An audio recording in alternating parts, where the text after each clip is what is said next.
Hey everybody, this is Chris Thompson, and welcome to session number 29 of Brain Software with Dr. Mike Mandel. He whistles in perfect pitch, is 62% smarter than the average person, and once challenged another hypnotist to a knife fight. Welcome back, Dr. Mike. Thank you, Chris. Yes, all absolutely true, and there's a wealth of stories there. I can tell you the hypnotist was in Australia, and that was a rather unusual story. Perhaps we'll get to that a bit later on, but welcome all of you. We are getting our emails coming in consistently from all over the planet as we sit nursing the very nose cone of the power of the center, of the essence of hypnosis, all of it passing through our own perceptual filters everyone else is found wanting. If you ain't hearing it here, it ain't worth hearing. And as the language police, I will jump on what I just said is horrendous. But because I admit it, it's okay. Over to you, Chris. Oh, these introductions are getting so much more and more weird. Well, they're getting longer, too. I have a language police question for you. Is it more weird or weirder? Weirder. Thank you. I have a tendency of saying more, whatever the adjective is. Well, it's funny you should say that because my wife just wrote something the other day in a class she's doing. And she wrote, da-da-da-da, more, such and such and such and such. And I said, what you're missing is the word than. With more, we always have to have a comparison. Yes. It has to be more than something else. It's one of those horrendous infractions that is the bane of my existence. And why we're living with a planet with a dearth of real intelligence, people staring at electrons on screens rather than filling their brains with wonderful things like the Odyssey and so on, which I'm reading right now in the Robert Fagles version, as recommended to me by a colleague, Professor Nirmal Das, who is an amazing classicist. He's East Indian, but knows Greek and ancient French and ancient English, and Beowulf reads in the original languages. So I'm doing the Fagles version of the Odyssey, which is a great book to read for any hypnotist or would-be hypnotist, because it is basically the human condition, and the Greeks nailed much of this stuff, including geometry and logic, far before we ever got our nasty little hands on it. Hey, whatever you just said there prompted this in my mind, which is completely unrelated to what you just said. I think it's called conversation, Chris. There's nothing really new in that. We've started to get some feedback rolling in on the Power Inductions course. Like my feedback sound? Feedback, yeah. Feedback has been rolling in from people around the world. We've had people in Hong Kong, France, other parts in Europe that I can't remember right now for whatever reason. Canada, the United States, Australia, New Zealand. Saskatchewan. Yeah, we've had all kinds of people sending in feedback on the Power Inductions course, which is available on the website if you want to take a look at it. And it's incredible. So people are absolutely loving the Power Inductions course. It really is a good product, guys. We put our minds into creating something really, really good because there's so much fluff out there. And if you buy it, I would appreciate it if you don't put it on YouTube, because we put in an awful lot of trouble to make this work. It is the gold standard as far as rapid and instant inductions go. And it's a wonderful, wonderful product, if I may say so myself. All right, so let's get on with the show. We are going to start by talking about something you and I had a Skype conversation about the other day, Elvis. Oh, pattern matches. Yeah. Now, this is an intriguing thing. Remember, we talked several podcasts ago about the whole process of pattern matching. The human brain works with pattern recognition. And when we get simple or complex pattern matches, it tends to fire anchors and fire previously held states, bringing them to the surface of conscious awareness, or at least giving us some sort of kinesthetic visceral response insofar as our brains respond, then our bodies respond, and we feel different because something is being fired off at that moment. Classic things are, I said anchors like Christmas fire specific states for me. We're huge on Christmas in my house.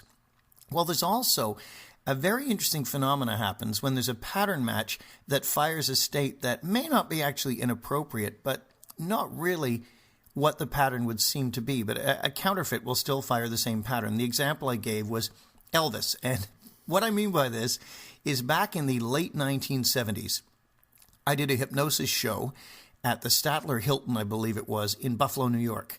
And I was opening for an act. This guy, Douglas Roy, I don't know if he's still around. He was phenomenal. He was one of the foremost Elvis impersonators in the world.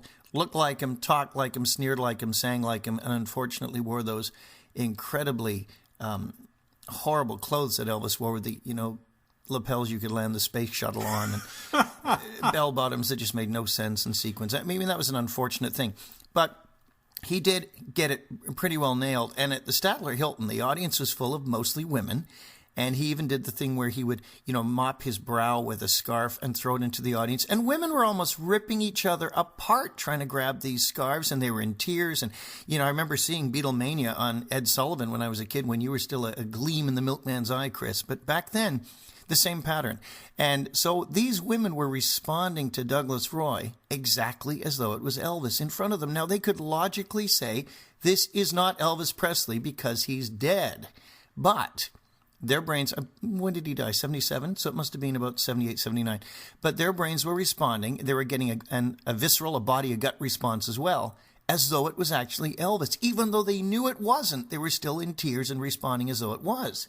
Now, this was only a couple of years after the passing of Elvis, so I don't know if modern-day women are going to respond the same way. Probably not. Probably they don't not. have that same pattern to... right. But, if you were a teenage boy going to a high school costume party, you might want to dress up as Justin Bieber or something. I don't know. Well, that would be rather unfortunate as well. It would. So don't worry. We'll edit that out, right? As always. So what is the useful lesson here? I mean, is there any way that we can use the only matching? lesson is don't be like Chris, don't be obsessed with Justin Bieber. Because, he manages, I don't know if you've noticed, but he's managed to mention him in every podcast we've ever done, except I think the first 4. Except for every single one. No, we edited it out. Oh, yes, of course. Okay, well, let's edit all of this out. Start again. People are going to think you're telling the truth. That's so funny. Okay, so start again. Okay, yes.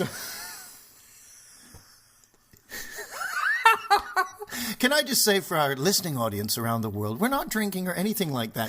Just these bizarre states start happening when we get in the studio, just steps from the University of Toronto, where the Architecture of Hypnosis course will be occurring yet again in April. And we are here again speaking to you from Ground Zero, the epicenter of global hypnosis. And what are we going to talk about today, Chris? We're going to continue with talking about overcoming grief. Overcoming grief. Okay, so we have to shift gears rapidly from the whole Elvis dead thing to grief. Now, it's funny, when a celebrity dies... Like Justin Bieber. Okay. And you heard it from Dexter. No. You heard I'm it from just Dexter kidding. himself. We don't wish any death upon anyone who's still alive. The man is the boy is essentially irrelevant to my life, Chris. So, irrelevant. Make sure I said irrelevant. Stop bringing him up. When we talk about something like grief, this is a terribly powerful emotion and a very negative emotion for most people. And when a celebrity passes away, you can get widespread grief through an entire population. An example of that, we just mentioned about Elvis, but also even Sherlock Holmes, who was a non-existent, fictitious character created by Arthur Conan Doyle, loosely based on his own teacher, Dr. Bell. Well, when Holmes died, when Conan Doyle had him put to death by falling over Reichenbach Falls at the hands of Moriarty, the Napoleon of crime, and wanted to kill his character off because he'd had enough of it, men were in mourning in London. They wore black armbands because Seriously? because Holmes was dead. Wow. And he was forced to resurrect him and did so. And this is a very, very powerful thing. Grief motivates us to a large degree to make changes in our lives, to reevaluate our lives. And for those of you out there right now who are suffering some form of grief or are about to, there's things you can do. And we try to avoid grief, and we can't, because the death rate is still 1 per person and 1 per puppy dog and 1 per cat. And it's not grief that we don't like. It's the feeling of loss that is created because of the loss. It's like with a phobia. We aren't really, if someone is afraid of spiders, they aren't really afraid of spiders. Mm-hmm. They're afraid of the feeling they get when they see a spider. Likewise, it is an attempt to avoid this feeling that compels us to attempt to avoid grief. And of course, there's all these stages of negotiation, trying to find ways to get out of things happening that are bad and afraid of losing people. If you are going through grief or are about to, I just want to give you some strategies that I hope you find helpful. Things that have helped me in the past. My wife and I know a lot about grief. We lost all 4 of our parents, died young. My mom died of cancer at age 53, slipped away quietly in a hospital bed in our home because she wouldn't go into the hospital. And the weird thing about it is I was in my 20s at the time, and I was home with her for 3 solid months and have maybe 1 minute of recollection of that entire time. My unconscious mind is essentially taking it out of my conscious awareness. Now, some will say, well, couldn't you use hypnotism and go back and find out what it all... Yeah, well, hypnotism. Probably could. But I'm a believer that if the unconscious mind removes something from your conscious awareness, it's doing it for a reason. And it's probably best, if it's not crippling your life, to leave things like that. Now, in the case of my father, he died suddenly. His first sign of heart disease was a fatal heart attack at age 57. Now, I'm coming up to 60, so you can imagine I take all my lysine and vitamin C and coenzyme Q10 and fish oil and do Hindu squats and all these things to try to put it off. But eventually, Uncle Mike's going to be dead too, and the world will mourn. Now, when my dad passed away, because it was a sudden heart attack, it was a totally different response I had. Now, I had horrendous grief having lost both of them. I'm very, very upset. But because we were a tight family, but with my dad... The weird thing is, Chris, I kept thinking I saw him in crowds afterwards. Oh, that is... Yeah, a very strange thing. Because he passed away suddenly, the last time I saw him, my wife and I were just leaving his apartment, and he had remarried a couple of years after my mother died. He married a widow whose husband had died around the same time as my mom, and he was happy again. And we had just dropped in and just told him first, before we told anyone, that we were getting married. And he was thrilled because he loved my wife to be. And my last memory of him was looking down the hallway as we got in the elevator and him smiling and waving. That was the last time I saw him. So when he died suddenly, I began to get the most peculiar hallucinations and delusions. I'd be in the subway and turn around and see him in a crowd. I mean, clearly, and look back, and it would be someone who didn't look anything like him at all. Clearly, my brain was attempting to compensate for this kind of loss. Now, have you had any grief at your life yet, Chris? Because you're a young man, probably not much yet. Yeah, for me, no, not really. I mean, I have both my parents still. I have both my grandmothers, whereas both my grandfathers died when I was very young, one before I was even born. Yeah. The closest thing to me was my wife's aunt, who passed away about 2 years ago, and that had a huge effect on our family because she was so close to us. It's devastating. And I know that I was very close to her, but not nearly as close as obviously my wife was. My wife considered her like a sister. And there was a lot of grief, and I would argue there still is a lot of grief on that side of the family. So, yeah, any strategies you can share here are going to be helpful to my own family as well. Well, I think one of the things we need to do is, first of all, recognize the inevitability of grief. It's not something any of us are going to be able to avoid unless, the language police jump in and kill us prematurely and before anybody else we know dies, which in your case is an actual possibility based on some of the infractions I make lately. But even with something like the loss of a pet, I had my wonderful Canadian champion bull terrier Lockjaw, who was white with a black eye, and he was the first dog I ever owned. I lost him in 1996. And you can see in photographs of me from about a year later, I still look sad. Mm-hmm. Heather said I just look sad all the time. And I was so devastated that even as a therapist, I went to a grief specialist just to try to deal with this. And I went and saw my own family doctor, and I've got a really good doctor. He's an Egyptian Canadian. He's just a great MD, and he knows I do things like surgery on my own bodily parts and that because I trust my own hands in certain areas more than I trust a doctor. And that was a subject of another podcast, I think, but we'll edit that out. Anyway, he's a really good doctor, and I walked into his office, and as soon as he saw me, he said, "Mike, what has happened to you?" I mean, he saw the grief all over me. Now, it took me a long time to recover, and one of the things I found most helpful, even over the loss of a dog, which can be devastating because if you don't have kids, your dogs and your cats and your pets tend to become your surrogate kids. My wife calls them fur babies. And when you lose one, because as a parent, you're supposed to outlive your kids, it's very, very difficult. And I know some people say, well, it's only an animal. Yeah, but those of you who are cat people or who are dog people or bull terrier people or whatever it is, you get it. I mean, it's a nightmare to go through that kind of grief. Now, what helped me was one of the EFT tapping regimens. And this is how I actually got involved in doing the tapping.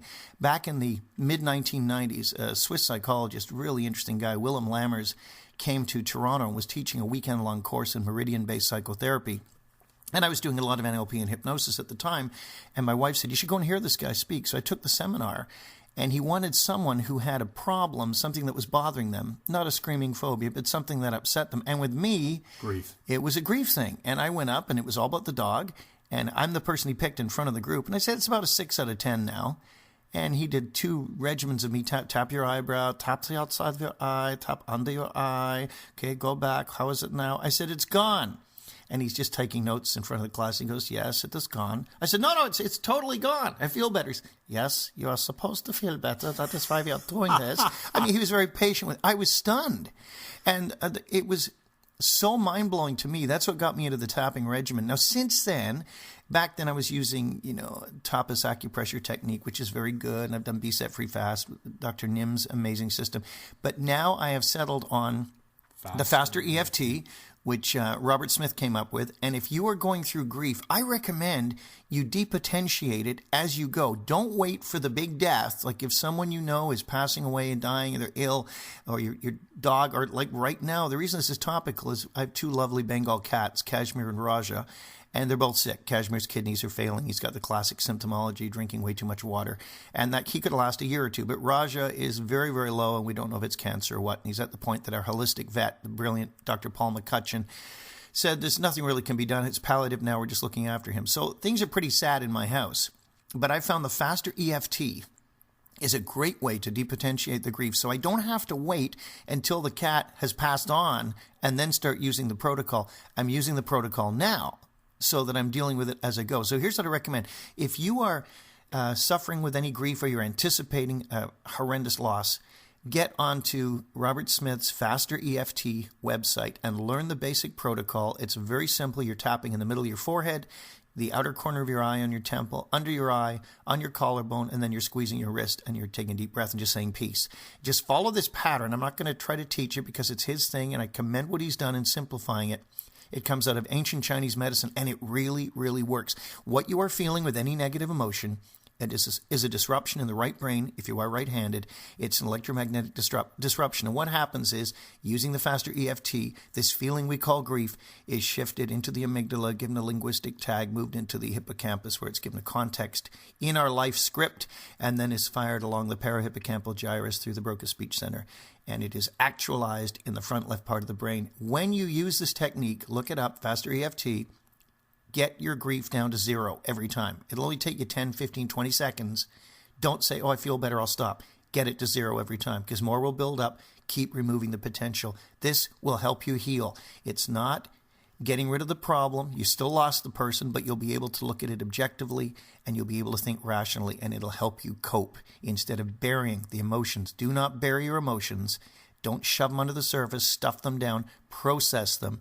And the faster EFT is a great way of doing that. Now, the whole concept here about dealing with grief comes to the idea of processing it, right? You cannot just lock it up and hope it goes away. You have to depotentiate it. That's right. Anything that you lock up and push away. Tad James put it wonderfully. He said, in Native Hawaiian teaching, Huna, they say that, when something bad happens, it's put in a little black bag, and the neck of the bag is tied, and it's pushed down below the surface, which, of course, is an unconscious mind symbol pushed below the surface.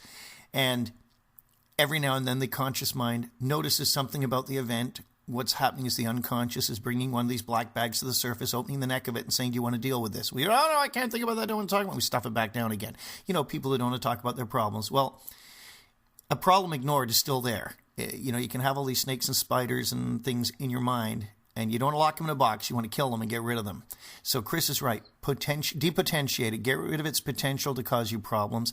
Discharge it through using these techniques, or the NLP, fast phobia cure, any one of these things, hypnosis. Deal with it. Process it. Don't ignore it. Don't bury yourself in your work and hope it will go away. That's a recipe for ill health and disaster. It's a recipe for a suppressed immune system. Process grief. Get rid of it. And most people overcome grief within 2 years to the point that they're able to function again. It doesn't mean it's gone. They say the greatest grief of all is the loss of a child, and that's 100 on the scale. And even so, in 2 years, people start to be able to come out of their shell and talk a bit more and be normal. 80% of people, we're back to Pareto's principle, 20% do not get that relief, and they really need to process this stuff. So you can do it yourself. Remember, the Mandel model of therapy says you are not only your own best therapist, you are your only therapist. I remember that one. And the idea of depotentiating doesn't just apply to grief, it applies to any negative emotional state. All negative emotions, yes. Right. Okay, let's move on to something a little bit more lighthearted then. Recently, you had to change your email address from a Rogers Rogers Yahoo account. Okay, I'm not going to say who has given me a horrendous problem with my email, but it was Rogers Yahoo. Now, we'll edit that out. Yeah. But what happened? Some wine writer, Michael Pincus, who's a very good friend of mine, sent me an email, and it was the most bizarre thing, and it sounded like a multi-level marketing thing, so I didn't even click on the URL because it was just dripping with scam and evil and piracy and doom. And so I just responded to him and said, is this MLM? What is this? By doing that, I somehow brought destruction into my Rogers Yahoo account, but not even clicking on the URL, just answering an email, which I thought was from him. And then I'm overwhelmed with emails from people saying, why have you sent this? Mike, your computer's destroyed. Da, da, da. So I go on, I get my Trend Micro, which updates every hour. It's corporate strength. I'm behind 2 frickin' firewalls, a hardware and a software one. I sweep the entire machine. There's nothing on my system. And then I get online with Rogers and I speak to them 3 times and my email is still messed up. But it's not on my system. It's on my account at their end. So they're denying it. At least they didn't tell me their usual thing. Well, just disconnect your firewall. That's their answer to everything I've ever phoned about except this time. Yeah, officer, 911 officer, there's a man trying to break into my house. He has an axe. He's going to kill me. Okay, well, just go down and unlock the door and let him in. Okay. So I am no longer with Rogers Yahoo. They can bite my wand as Merlin the Magician. We probably can't say bite my wand, can we? Oh, sure, why not? We'll edit that out. Okay, we'll edit that out, yeah. But I'm now on Gmail, and I'm loving it. So thank you, Google, for rescuing me. So now the reason I brought this up, though, right? I'm wondering why you brought it. What's got to do with hypnosis? Well, it has more to do with influence. So the funny thing was, I woke up in the morning and I saw this flood of emails also from people saying, Mike, your email account is hacked, because we're all on this hypnosis group where, everybody gets the email that somebody replies to an email and it goes to everybody. And there's probably about, 20 people on this list. So It's just everybody going, Mike, I think your email's hacked. Because, of course, when his Yahoo account got hacked, what happened is the hacker, the robot that hacked it, was using it to send out essentially a spam work from home link. And the link gets you to a web page. Now, I'm on a Mac, so I know I'm going to be safe. Actually, no, I was viewing it from my BlackBerry, which I knew there's no problem viewing it. I'm not going to get hacked viewing it on a BlackBerry. I was like, what is this he's sending out? Because the email actually was written like a typical Mike email. It was like, hey, check this out. And he does that a lot. He'll just say, check this out and throw a link in. So I'm used to getting emails like that. I'm like, what is he sending me? I didn't even realize at the time, because I didn't read all the emails saying that you'd been hacked until after, and then I'd figured it out from reading it. But it was this website that was pushing this whole work from home scam. Now, here's the genius, or the evil genius of it all. What they did, of course, is make the website look like it was a news site. So you told me this. This appealed to authority. Yes, this was not a promotional site that made it look like, here, you need to go and check this out because we can provide you with a work-from-home opportunity where you can make $5,828.32 in the next 48 hours, right? He does that way too well. So what happened was this was positioned as, I think, like a spoof of a CNBC or an NBC or one official news site. And it had all the official logos, and then there was the byline for the journalist, who wrote the article. And then she wrote it. I think the context was the 10 best and the 10 worst jobs that you could possibly have. And of course, the worst jobs were like a miner or a tower climber for those cell phone towers or whatever, like some horrible jobs that nobody would want. And then the best jobs were all like, Do you want fries with that? No, the best jobs were like legitimate, real jobs, but they require so much effort to be qualified to do, like a lawyer. Lawyers and doctors and like specialist type of doctors too, like neuroscientists or whatever it was. It was very, very difficult. Like this is appealing to the lazy person who just wants the get-rich-quick solution, right? So, I want the best job in the world, but I can't be a doctor or a lawyer. So, what was number one on the list? What do you think it was? Affiliate marketer of some sort. It was, which is a legitimate. This is number one? The number one, I think, or maybe it was, I can't remember if it was 1 or 10, but it was the only one on the list that seemed easy to achieve, right? Right. So it was written as this official news story written by a journalist that had evaluated all of these different careers that sucked and that were awesome. And the only awesome career that was seemingly easy was a work-from-home affiliate marketing type of thing where you got paid by Google and Yahoo and you got paid directly just to post links on these websites. And then, of course, it dropped a link of how you could go and buy this thing. And, of course, by reading all this, doctor, neuroscientist, and so on, one is thinking, I wish I could do that. Wish I could have done that. Oh, that would have been great. Oh, I can still jump on board. On this one, right. And now, if you look at it, it's it's a built-in. I don't know is there a yes set in there or a compliance set of any kind. I mean, you're essentially saying I didn't open it. I just destroyed my computer, though. I'm thinking out loud here, but I'm thinking, you're reading through the list of best jobs, and you're saying to yourself, "Oh yes, wonderful, that would be a good job." I think it was number 10 on the list in the end, not number 9. Okay, so I think what it's probably doing is just firing all these states with each one. Oh, that's cool. That's cool. That's cool. Oh, this one must be cool too. Oh, this one's doable. Yeah, and so there's essentially there's the scarcity principle at play because only one of the 10 is legitimate, seemingly. I could do this. I don't need a special degree. So the question is, Chris, how much have you made? There's the there's the rule of authority. There's a lot of influence techniques that all come into play in these scams. So you gotta watch out for them. But it was brilliantly done from an evil perspective. Obviously, this was not real at all. Rule of authority is interesting. Remember I told you when I do lectures sometimes I do it half jokingly and say, oh, now I just want to push my credibility higher. Yeah. And I put on a stethoscope and continue talking. Yeah, in fact, I mean, all the TV commercials where you see like, "Hi, I'm Dr. Smith," and he's got his white lab coat and a stethoscope on, and I think Cialdini's book talked about this. Well, kind of even stuff. if you go through the malls, sometimes they have these booths where they will evaluate your feet to see if you need orthotics, and surprisingly, you always do. Mm-hmm. And they're $400 to $600.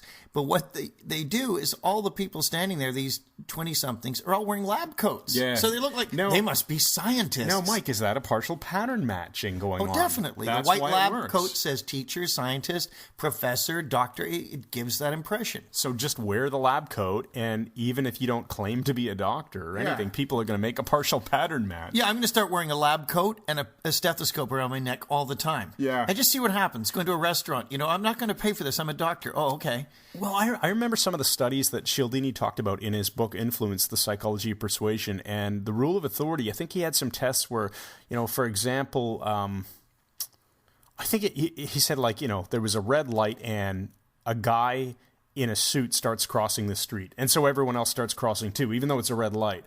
But if it's a guy wearing, like a construction worker's outfit or something, it doesn't seem it doesn't seem, nothing against construction workers, obviously, but it's not, I guess it's not perceived by the public as being an authority figure. Brilliant example, Chris, and we have not discussed this at all, but our good friend Paul from the class, from the jiu-jitsu class, he did a hilarious joke with this. He was quite a kidder when he was young and about 60, 70 pounds lighter. But anyway, he, funny guy, him and his cousin, north of Toronto in Stouffville, Ontario, got hold of a fireman's suit with the hat and the boots and the big jacket and the red fire thing on the back, the orange word. And they would go to a deserted crossroads, like right out in the country. And the guy would just stand there in the middle of the road with this firefighter suit on and stop traffic. What would happen if he just... Well, I guess they'd probably have to edit that out, Chris. So anyway, he would...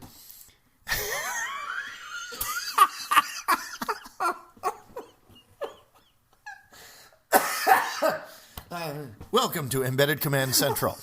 Can we continue with this? Anyway, the very fact that he would hold the traffic back worked incredibly well, even if there were no cars coming in the other direction. The person would just sit there indefinitely as the firefighter held his hand up. No fire truck, no fire, no sign of any reason for him to be there. But such was the authority packaged around the firefighter's uniform that it worked every time. The click-whir response, as Cialdini talks about in his book.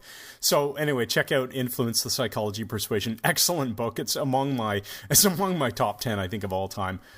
We are running out of time, Mike. What else can we talk about here? By the time we edit this, there's probably about 3 minutes left anyway. Yeah, of course. So there's only a couple of things left on the agenda that I had set out here that I don't know if we have time for all of them. But mention the mindscaping. Yeah, let's talk about mindscaping. Hopefully this will go out before the course even happens. But February 9th and 10th, we've got the mindscaping class happening here in Toronto. It's an amazing new model of therapy that Mike has created. It's a phenomenal thing, if I may say so myself, an interesting discovery, and I am doing mindscaping over Skype now. If you've got a video camera, and especially generative change. Now, I do remedial change through Skype. We fix things, but I like generative change too, where someone comes to me and says, I don't have a lot of problems, Dr. Mike, but I want to do some things even better, whether it's sports or sales or whatever, and mindscaping works phenomenally well over Skype, and you can get a hold of me through our website, MikeMandelHypnosis.com. So you can find out more about it at MikeMandelHypnosis.com /mindscaping, all one word. and you can watch some videos of Mike talking about it, and it's absolutely phenomenal stuff. I'm really looking forward to the February class. And let's then also talk about, you know what? No, I was going to say let's talk about instant versus rapid inductions, but I want to save that for the next podcast. That's quite a discussion point. But what I want to say before we get into our metaphor, Chris, is starting with this podcast, we're bringing in empowering questions with every podcast. And I want you to listen to this very carefully and let these be your questions for today. Let them resonate with your unconscious, whether you're dealing with something you do not like, or whether you want to be better at something that you already do pretty well. I want you to take these questions and let them be your mantra today. What is out there that you need to bring in? And what's here with you already that you need to let go of? Let me say it again. What is out there that you need to bring in? And what's here with you now that you need to let go of? You asked me that question yesterday, and that was powerful. Really powerful. That's right. So, that's right. Wide awake now. All right, give us the metaphor, Mike. Well, the metaphor for today is back to the whole tapping thing, because it's an interesting one. Chris, you know, I'm a believer, as I've said to you, in following science wherever it leads, even if it leads in unpleasant places. And it's noteworthy that allopathic medicine, which is what most people experience at the hands of a typical doctor, is sort of resistant to complementary medicine, things like homeopathy and so on. And what I've found, having interviewed a number of doctors in this regard, is they're not against these things because they don't work. They're against the complementary practices because they do not fit their model of the world. Whereas true science will follow the evidence wherever it leads. It won't delete something because it doesn't fit the map that we're using. So I like to be open-minded about a number of different things. And when I had such a phenomenal result in curing my own fibromyalgia in 45 minutes, having suffered for 6 years with it, curing it in 45 minutes using a tapping regimen, which in this case was Gary Craig's original EFT, I decided to begin to apply it to things and just see what happened. Naturally, I made up my own tapping algorithms to see if they worked, and they didn't. And even when the person didn't know I was making up the algorithms, they still didn't work. It was only when I used the actual algorithms that came from Chinese medicine and the acupuncture points that they worked amazingly well. Otherwise, they didn't work at all. Well, I decided to use it in something called surrogate tapping, which is insane as far as any Western model of the world goes. I said my 2 Bengal cats are currently ill. Well, back then, about 2 years ago, there was a very interesting situation. One of my cats went in for a checkup, came back. But when our cats, which are indoor cats all the time, they never go outside, are unexposed to other animals. When they come in from the vet, they have the scent of the veterinary clinic on them that only another animal can smell. So I brought my beloved Bengal home, Raja, and his brother Kashmir could smell that he smelled different, and he went nuts. And he would hiss at him and growl at him, and my wife was really upset. She said he hates his brother now. This is awful. He hates him. I said, oh, it's going to pass. Just give it a while. 3 days. He still hated him. 2 weeks. About a month. And it got to the point, if Kashmir even heard Raja coming down the stairs, he'd just sit there and growl and then leave the room. He wouldn't be anywhere near him. Well, the whole tapping idea is that we are somehow connected energetically with every other form of life. I don't know what to do with that, but I decided to give it a shot and see what happened. So I did surrogate tapping for the cat. Now, I know how nuts this sounds, and Chris and I debated whether or not to even put this on. It sounds sort of woo-woo, but we put it on anyway because this is where the evidence led. So Kashmir was sitting downstairs by the fire. Raja was upstairs, and as Kashmir lay in front of the fire, I did the tapping regimen while looking at the cat, but tapping on myself and saying various affirmations as though I was the cat, saying, oh, I'm Kashmir, I'm the cat.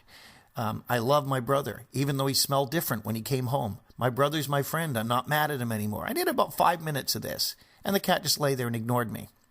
And then I did the disconnect, where you tap a very specific spot on your hand and say, I'm Mike again, I'm Mike Mandel again, I'm Dr. Mike Mandel again, to disconnect. And I decided, just give this a shot and see what happens. Well, it was insane, because after a month of not being able to bear the cat in the same room, about 5-10 minutes later, Raja came downstairs, Kashmir looked up, went over and started washing his brother's face. And they became instantly friends again, would lie down together in front of the fire, and all was normal, and no one was more astounded than my wife and I. I don't have an explanation other than it's supposed to work, and it did. I remember when you told me that story, and I just thought that was the weirdest thing, and I still do, but that's So what do I. happened. That's what. So thanks, as always, everybody, for listening in. This has been podcast session number 29 of Brain Software with Dr. Mike Mandel. Head on over to iTunes, leave a rating for the show. Leave a rating and leave a comment. We love seeing your text comments written down. And contact me if you want a meeting on Skype. Yep.